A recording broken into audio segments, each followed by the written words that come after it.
olhares diferentes trazem soluções diferentes, olhares diversos trazem soluções diversas. E a gente tem vários exemplos na história.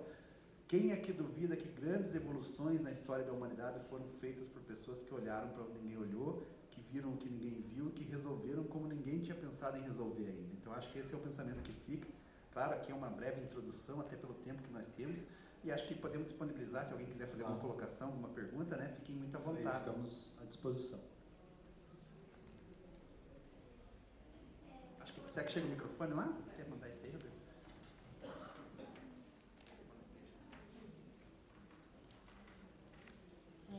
Pelo que eu percebi, você tem bastante experiência com autista na faculdade, né, na universidade. Eu sou psicóloga, trabalho com autista e eu tenho muita dificuldade de potencializar ele para o mercado de trabalho, por resistência, talvez pela questão da comunicação. Eu queria saber se você tem aí alguma coisa para falar para mim, assim, sei lá, para me dar uma luz. O trabalho que a gente tem feito para poder expandir os interesses da pessoa autista, como eu falo, interesse restrito e hiperfoco são duas coisas que as pessoas pensam que são a mesma.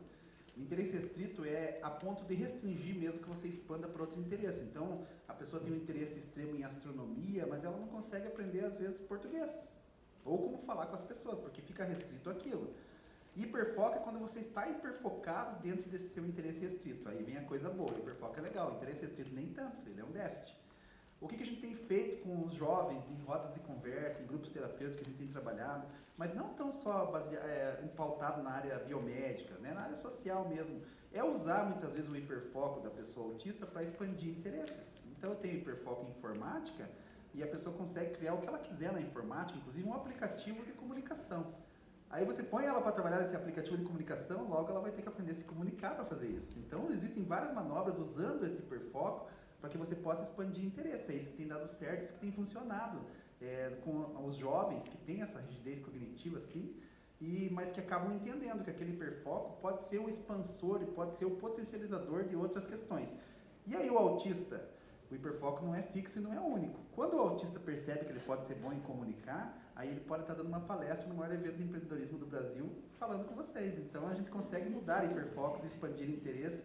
E daí você pega outro interesse e aí você acaba se aplicando naquilo. Aí a gente tem até um mito, que existem muitos autistas gênios. Sabe que o porcentagem de autistas com QI mais elevado dentro do espectro do autismo é a mesma porcentagem da população em geral.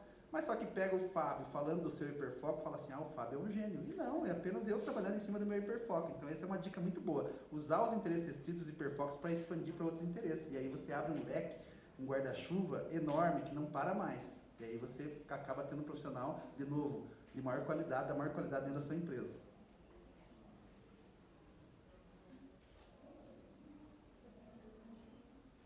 Vou tentar perguntar sem chorar. Eu sou pai de autista e sou profissional de RH. Então, cara, mistura tudo, sabe?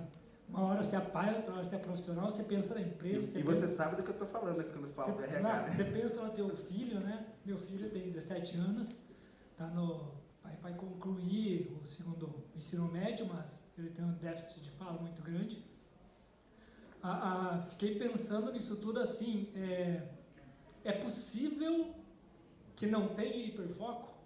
E aí você tenha que trabalhar diferente, né? Eu como pai já ouvi muito isso, né? Qual que é o gênio, né? Qual que é a grande habilidade que ele tem? Ele tem, você que não descobriu, pai, né?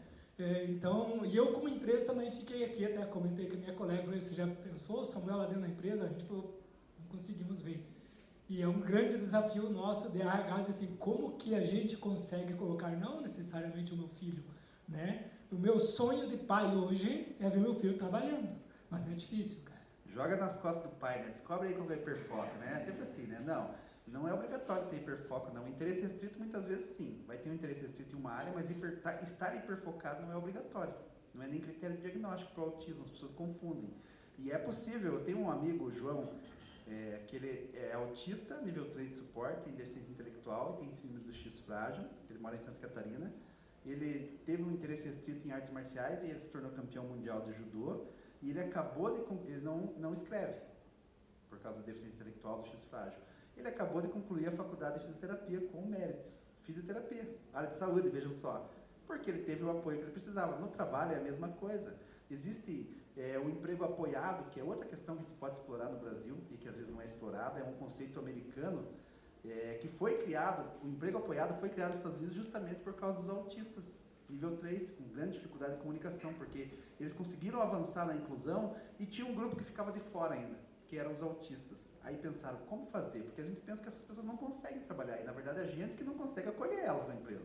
E criaram um emprego apoiado. Sugiro até que vocês pesquisem sobre o emprego apoiado. No Brasil já existe. E com o emprego apoiado você consegue inserir no mercado de trabalho qualquer pessoa com deficiência intelectual severa, inclusive. Não só estou falando de autistas agora. Você consegue. E a gente tem exemplo nos Estados Unidos de um pai que não conseguia emprego para o filho. O filho gostava de carros e de água. Ele abriu um lavacar e contratou só pessoas autistas. Ele está com uma das maiores franquias de lavacar nos Estados Unidos e hoje as pessoas querem trabalhar. Pessoas que não são autistas, que não têm deficiência individual e outras deficiências, querem trabalhar no lavacar dele, porque é muito sucesso, e expandiu o negócio, porque ele aproveitou a potencialidade baseada num interesse específico, que não precisa ser informática, não precisa ser física quântica. Aí que as pessoas precisam mudar o pensamento. Dentro de qualquer empresa aqui, em qualquer área, a gente consegue.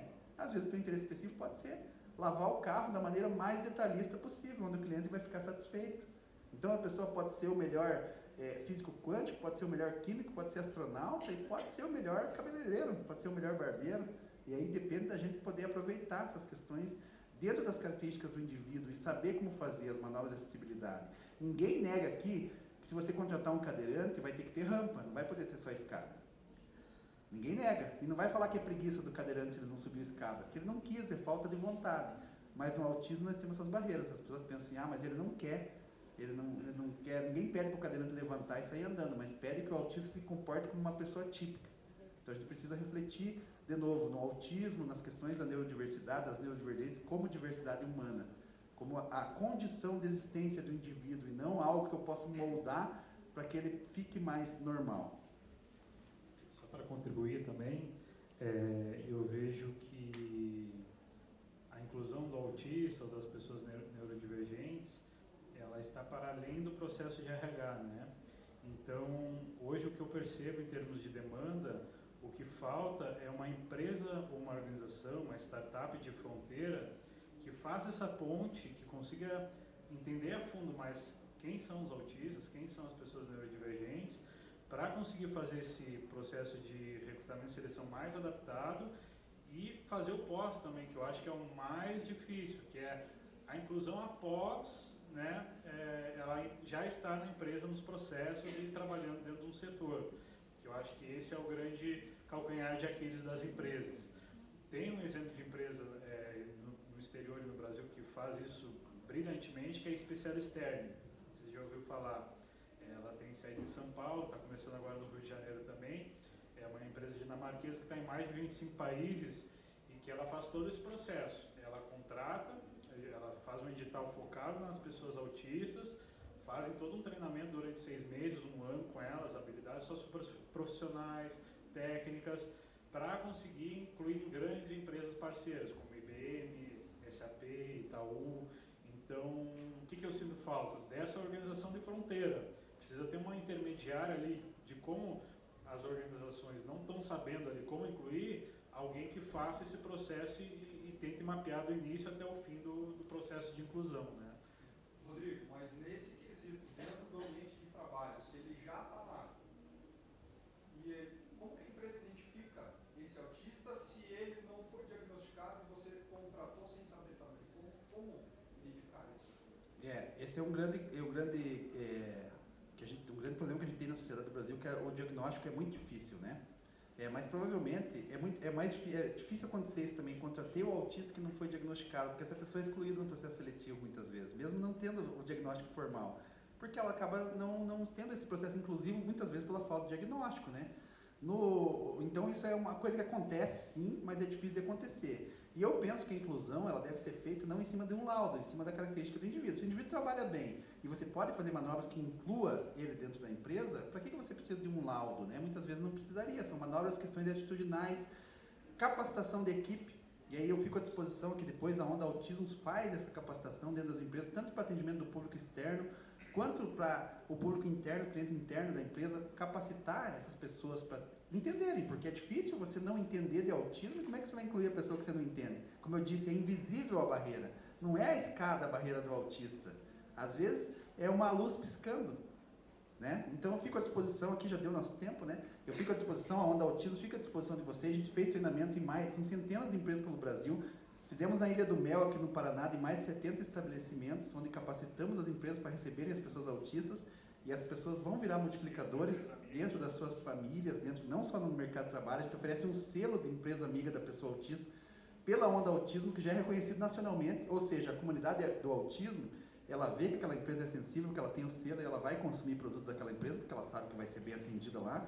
Fizemos no Parque Natural de Vila Velha, estamos para fazer no Parque das Cataratas, em shoppings, enfim, em estabelecimentos pelo Brasil inteiro. Eu quero agradecer vocês de novo, agradecer a organização pelo espaço. Eu acho que foi muito produtivo, essa sala lotada me deixou muito feliz, e fico à disposição, deixo a nossa organização à disposição de vocês para fazermos contato, trabalharmos nas empresas. Tudo isso que a gente está falando aqui de maneira mais aprofundada. Obrigado, pessoal. Obrigado, gente.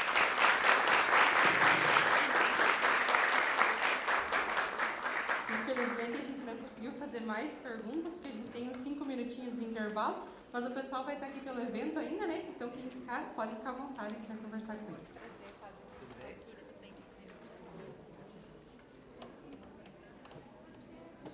Feito? Ele deu uma paradinha, Tá, aí você reiniciou, tá ótimo. Então tem 2 vídeos separados, porque